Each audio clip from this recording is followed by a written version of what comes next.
At least 2 people were killed as a tornado swept through a village in Baoding City, North China's Hebei Province, destroying multiple houses, local media Hebei Daily reported on Wednesday.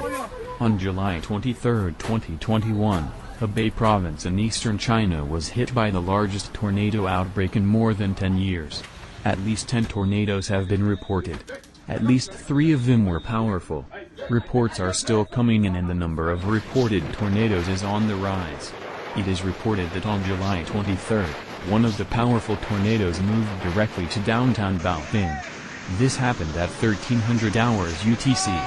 The damage caused by the elements was catastrophic.